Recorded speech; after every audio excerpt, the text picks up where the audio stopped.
To understand Compton MacKenzie's The Passionate Elopement, you first have to understand the world of Curtain Wells. It isn't just a town, it's a social ecosystem, a highly structured, ritualistic enclave governed by what the characters call the Exquisite Mob. This is a group of elites who live by a set of unspoken codes, where every movement, every look, and every garment is part of a complex silent language. Her novel opens with a scene titled The Toilet, which is less about hygiene and more about the meticulous, almost mechanical ritual of morning preparation. We see how much of this society is built on performance. Getting dressed isn't just a private act, it's the first stage of a daily play. This sets the tone for everything else. The social landscape of Curtain Wells is described as a curtain maze. It's a labyrinth of etiquette and social spaces, places like the pump room or the Blue Boar, where you are constantly being observed and judged. To move through Curtain Wells is to navigate a web of expectations where one wrong step can change your standing forever. Within this rigid, suffocatingly elegant framework, the title of the book promises something disruptive, a passionate elopement. We are introduced to Charles and Phyllida, two young people caught up in the dizzying intensity of first love. Their passion feels like it should shatter the walls of Curtain Wells. They represent that specific feverish kind of youth where a single romance feels like a revolution, something that could change the course of history or at least the social order of their small world.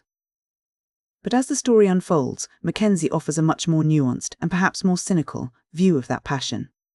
The elopement doesn't turn out to be the grand life-altering explosion the reader might expect. Instead, it's revealed to be an April Fool's mistake. It was a moment of youthful intensity that was ultimately unsustainable.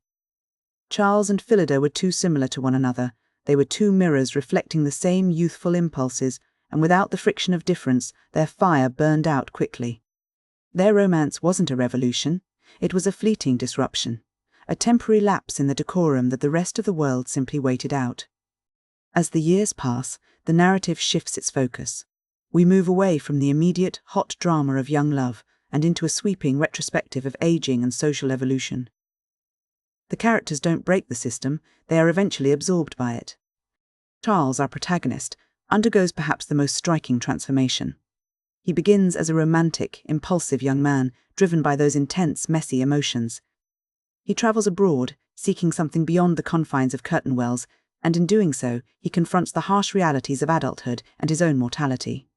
He realizes that the wild, unbridled passion of his youth was a phase, a beautiful but ultimately hollow performance. When Charles eventually returns to the social orbit of Curtain Wells, he isn't the rebel we might have expected. He hasn't come back to tear down the walls, he has come back to master them. He settles into a life of highly stylized, eccentric refinement at a place called Dragon Lodge. He becomes a beau, a man of fashion and social standing, but a very specific kind of beau. He adopts a highly curated, almost color-coded wardrobe, using his appearance as a tool of social mastery. He has learned that in a world governed by appearance, the best way to survive is to make your appearance a work of art. He eventually marries Arabella Hopley, a woman who represents stability and social cohesion rather than the wild passion of Phyllida. Through this marriage, Charles completes his transition from the chaos of feeling to the discipline of standing. We see this same process of settling and hardening in the other characters. Tony Clare, once part of the fluid, shifting energy of youth, eventually settles into a life that is obstinate and stable through marriage. Even the social arbiters of the town change.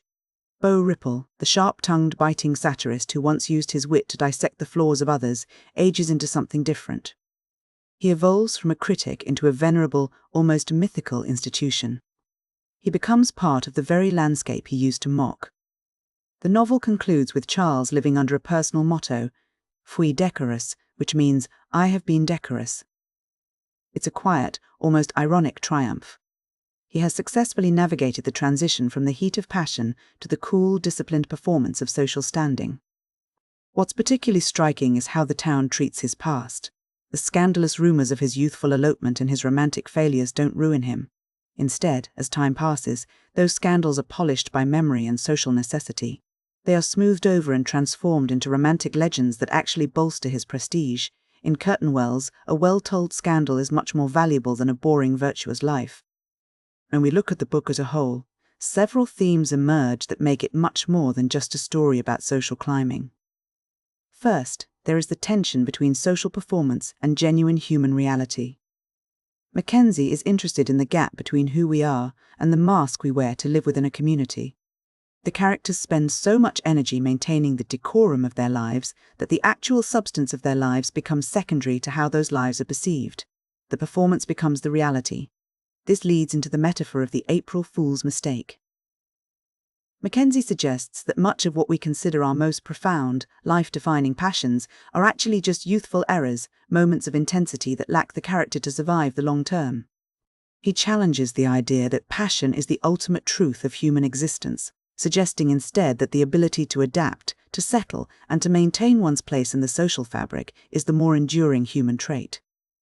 The curtain maze serves as a powerful symbol for this.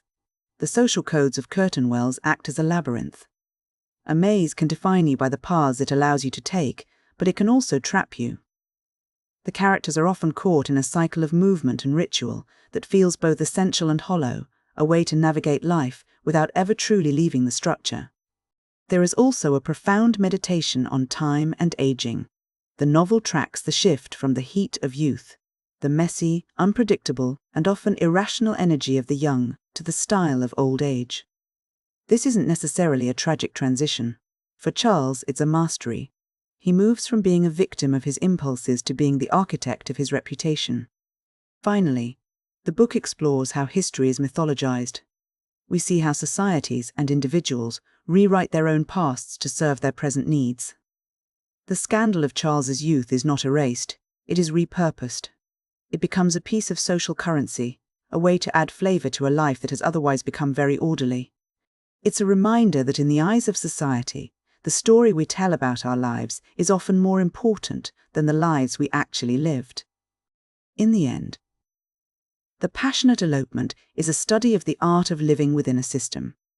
It suggests that while passion is a natural part of being young, it is the performance of decorum that allows us to endure. Charles's journey from a romantic youth to a stylized beau at Dragon Lodge isn't a story of failure, but a story of successful adaptation. He has learned the most important lesson of curtain wells, that while life may be messy and unpredictable, a well-maintained reputation is permanent.